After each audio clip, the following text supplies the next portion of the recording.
हिंदू है, चाहे वो मुसलमान है, चाहे वो किसी भी कास्ट का है। यीशु मसीह ने कहा जो मुझ पर विश्वास करेगा, जो मुझ पर विश्वास करेगा वो अनंत जीवन पाएगा। हालेलुया। क्योंकि बाइबल में दो मौतों का जिक्र है, मैं आपको पहले बता रहा था, एक मौत शरीर की और एक मौत आत्मा की। आप प्रकाशित वाक्य 21 के 8 से पढ़ोगे, आप बाद में पढ़ लेना, लिख लो 21 की 8। वहां पे लिखा है मूर्ति पूजक, हत्यारे, व्यभिचारी, झूठ के चाहने वाले, झूठ के गढ़ने वाले, हरामकारी करने वाले, जादू टोना करने वाले वो नरक की आग में जाएंगे। ये दूसरी मृत्यु है। कौन सी मृत्यु है? दूसरी मृत्यु।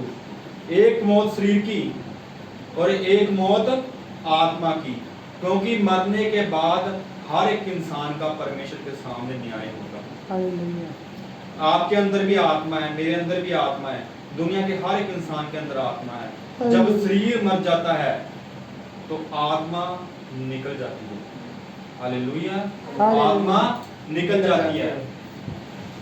अगर आप प्रभु यीशु मसीह को मानते हो, अपना उद्धार करता, आपने बपतिस्मा ले लिया, उसके ऊपर विश्वास कर लिया कि यीशु मसीह मेरा परमेश्वर है, तो आपकी आत्मा को स्वर्गदूत निकाल कर ले जाएंगे।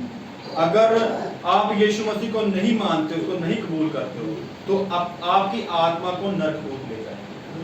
हालेलुया। कौन ले जाएंगे? नरकदूत।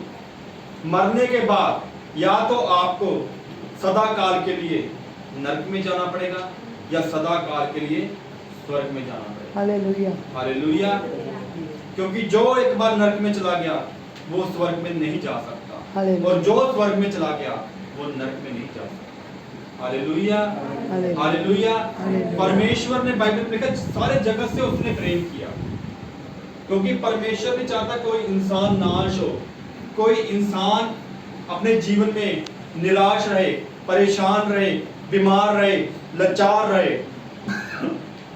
परमेश्वर हर किसी को बचाना चाहता है। हालेलुया। परमेश्वर हर किसी का उद्धार करना चाहता है। परमेश्वर नहीं चाहता कोई इंसान मर के नरक में जाए। परमेश्वर नहीं चाहता कोई इंसान इस धरती पर रहकर दुखी रहे, परेशान रहे, लाचार रहे, गरीब रहे। हालेलुया। हालेलुया। इसलिए बाइबल में लिखा है कि परमेश्वर ने सारे जगत से प्रेम किया, उसने अपना इकलौता पुत्र यीशु मसीह आपके और मेरे गुनाहों के लिए कुर्बान कर दिया। यीशु मसीह ने आपके और मेरे लिए अपने जिस्म पर 39 कोड़े खाए। कितने कोड़े खाए? 39 कोड़े खाए उसने। और जब एक कोड़ा पड़ता था ना तो बहुत सारा मांस उस कोड़े से उतरता था।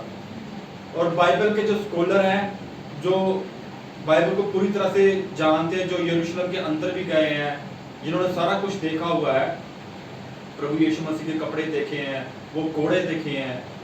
हालेलुया। मैं तो चलो इजराइल कभी नहीं गया, तो फ्यूचर में परमेश्वर जरूर लेकर जाएगा। हालेलुया।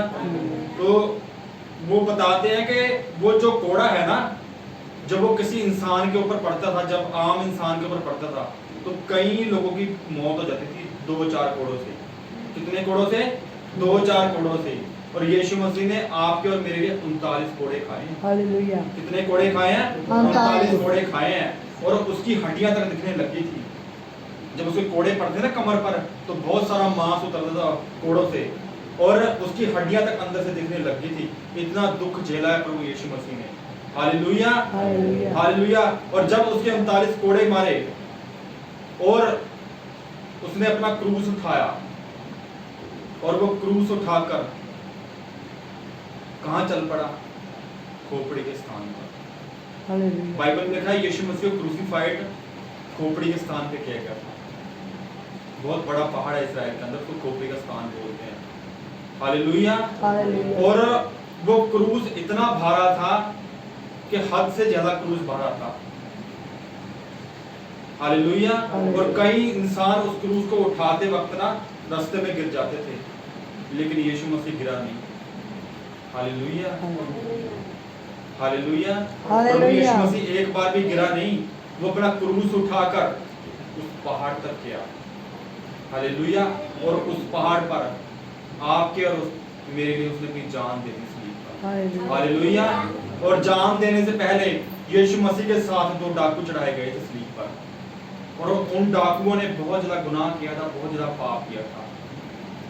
तो यीशु मसीह ने उनको कहा कि विश्वास करो।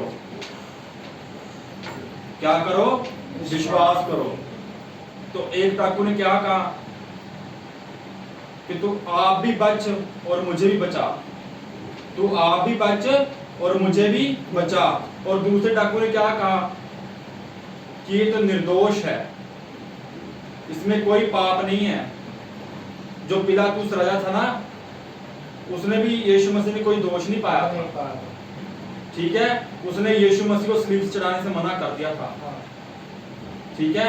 लेकिन जो यहूदी लोग थे ना, उन्होंने बहुत ज्यादा वहां पर हल्ला मचाया, बहुत हंगामा मचाया, ठीक है। और राज्य को जनता का फैसला मानना पड़ा।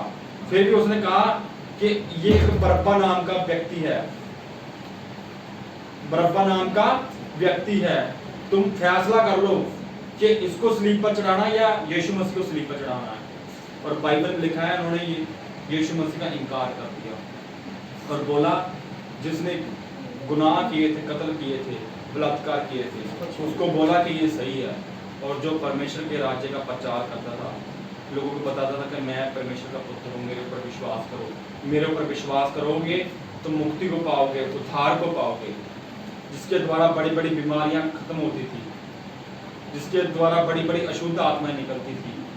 यहूदियों ने उस समय अपने आंखों से चिन्ह चमत्कार देखे थे सारे, उनको सब पता था, लेकिन उन्होंने फिर भी यीशु मसीह को चुना क्रूसीफाइड।